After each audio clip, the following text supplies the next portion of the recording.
Hi, and welcome to Witch Ways. I'm Colette, and I'm here today to do a deep dive into circle casting. I want to talk a little bit about, do we always need to cast? Why do we cast in the first place? And how to cast in case you don't know and you decide that you do need to cast a circle. So let's jump in. I'd be curious to hear how many of you actually do cast circles and whether you feel like casting a circle inhibits you from doing magic or enhances your magic. And you can just put that information in the comments below. So first of all, I want to say that lots of witches do not cast. They simply call on the energy of the magic that is always within us as human beings, and then hold the intention of what you magically want to do and take a magical action. And that is fine. Casting a circle is a personal choice. I tend to do it a lot. Some witches cast for certain types of work, but not for others. And other witches routinely cast for any kind of working that they are doing. So you can think of a circle as a kind of boundary that you set with your magic that allows you to invite in those beings and those energies that you personally choose to work with it. I also think of it as a bit of a filter and a magnifier for what I am putting out in the world with my magic.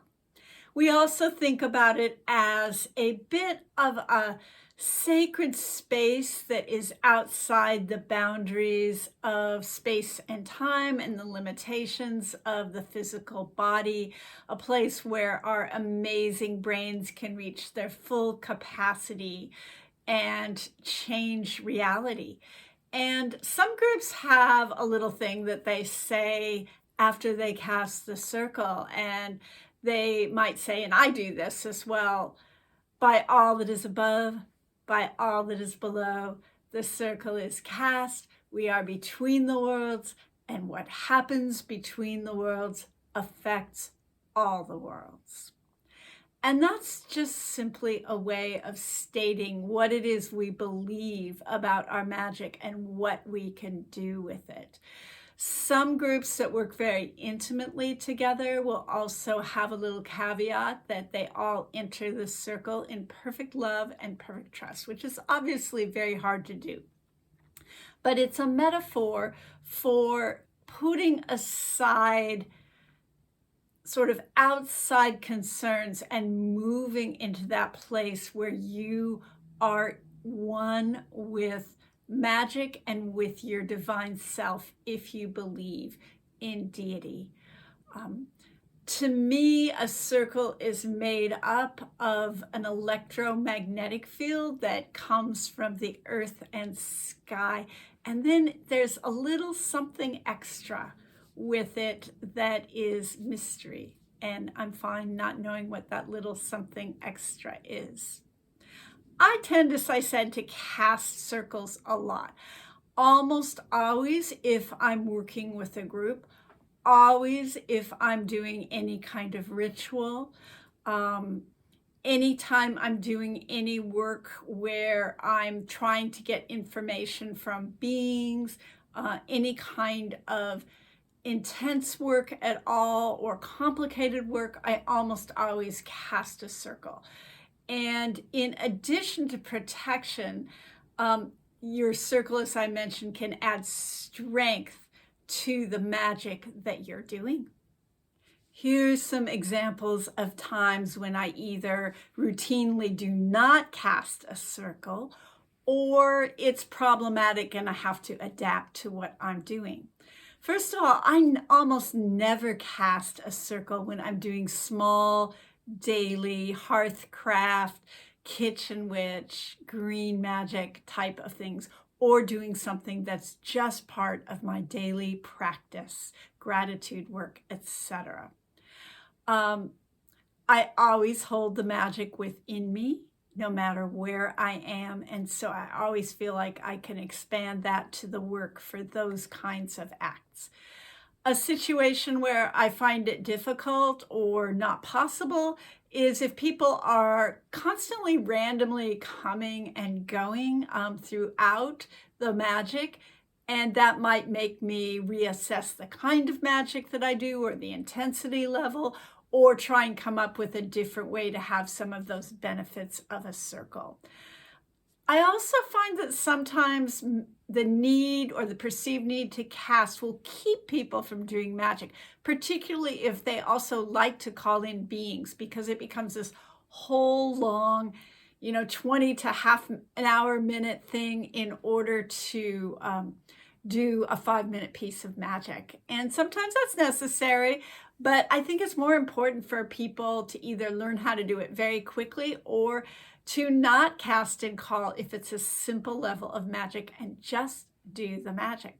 I'm going to talk later on in the video about fixes for some of these things and some ways to work around them and sort of some alternatives to casting circles that I've worked out over the years after I talk about how to cast a circle. Here's how I cast a circle.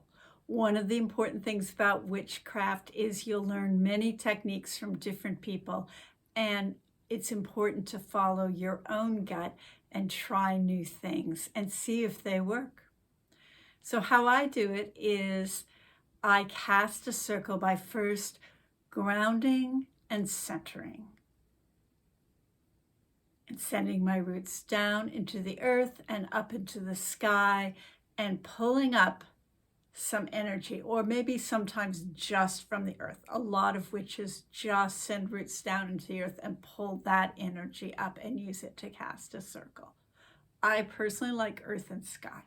So pull that energy up, whatever your source, and let it fill your energy field using your imagination or doing your best to feel it filling your body, which you'll be more able to do the more often you practice it.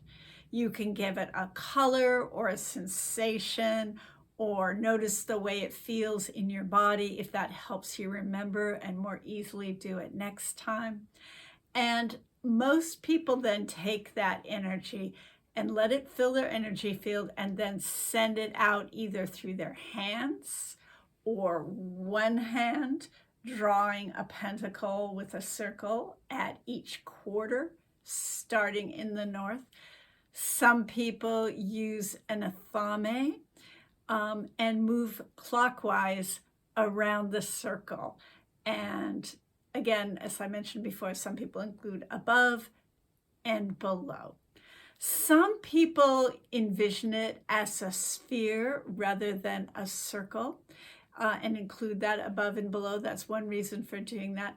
And historically, people have also spread salt or plants around them as a circle and just seen it as literally a circle around them rather than a sphere. Sometimes, as I said, people use salt. Using plants can be really fun because you can use plants that are associated with certain times of year or the purpose of your magic, which enhances the magic that you're doing. You can also draw a circle around you on the ground with chalk if you choose, or even watercolors. I wanted to talk a bit more about that idea of what I do when I'm not casting and calling for things like daily practices, and also some potential workarounds and fixes if you feel like you just can't cast a circle for any of the reasons I mentioned. And so for when I'm doing my daily magic, if it's gratitude work, I don't even worry about it. I just let myself fill with gratitude and offer that up. I feel like that is the magic. If I need to do magic very quickly, and it's just going to be a quick piece of work and fairly simple, I feel like the magic is always in me, and I just pull my intention and the magic up in my body and do the magic for my daily practices. And that works. If it's a little bit more complex and I want a circle for sure, and maybe even to call in beings, but I don't want to spend a long time formally doing it because the piece of magic I'm going to do is fairly short, or because I need to do that magic immediately for some reason and time is limited. There's a way that I do that. So I've done magic for a long time. And once you've done that, you can really start working with casting and calling very quickly. So here's how that works for me. And this is something you can work towards, or maybe you're already there if you like the idea of it. So again, as I said, I feel like the energy of earth and sky is always in me because I've done a lot of magic and I'm aware of it.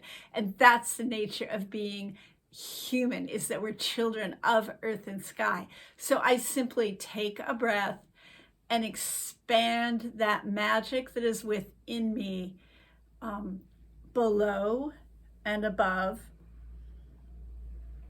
out to the sides, around me, and release my breath as I do that. And that's my circle. And then and I hold my intention of casting as I do that. And then for beings, those beings are beings that I have relationships with, long, ongoing relationships. And so that connection, again, is there always inside of me, just like it is with a friend if you have long-term work that you've been doing. And so I just breathe in, take one breath in, find the place inside myself where those connections are, and with my out breath, send out threads of connection to those beings and imagine or feel that connection pulsing out to them with a call for them to come and attend.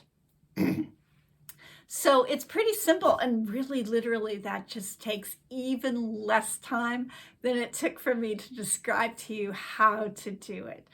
And so that's just another option that you can do. Traditionally, people did not leave a cast circle or move outside of it until the magic was done. And there are some situations these days where that may not be practical, or people may not desire it. So I want to talk about what to do about that.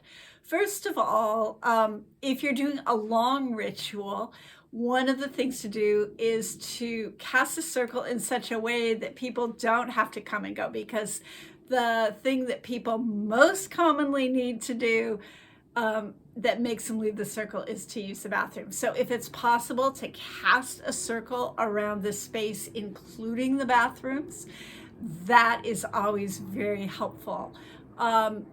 Another thing that I've done is in classes where people might be coming and going, particularly if we're outside on a field trip and kind of moving maybe in different directions, is to have everyone cast a part of the circle around themselves as we cast the main circle, so that they can slip in and out of that circle easily. And that works pretty okay. It's not ideal. It's not as strong as a fully cast circle that no one moves out of, but it does work. The threads of connection between people help keep that magic going if they have a personal circle around them.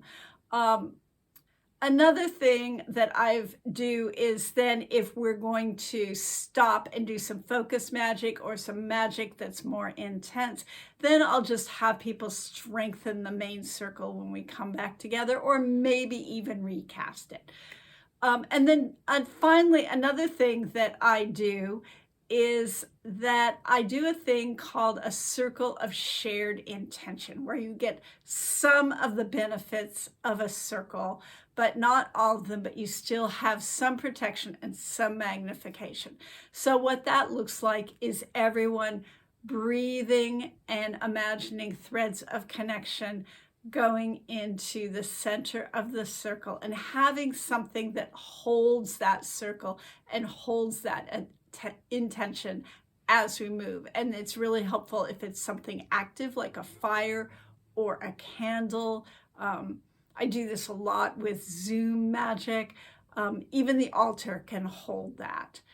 And I'm going to share finally the last thing, which is traditionally the way this was done is there's a gatekeeper or someone who cuts you in and out if you have to leave the circle. And that's just simply done by them using their hand or their athame to open energetically a temporary opening in the circle and smooth it back out and seal it when the person leaves.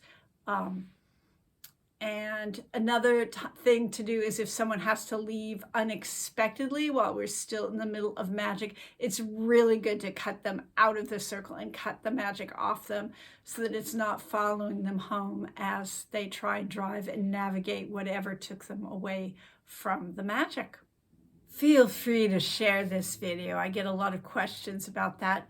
Share it with as many people as you want. They're totally public. Put your questions or any comments you have down below. And thanks for watching, and be well.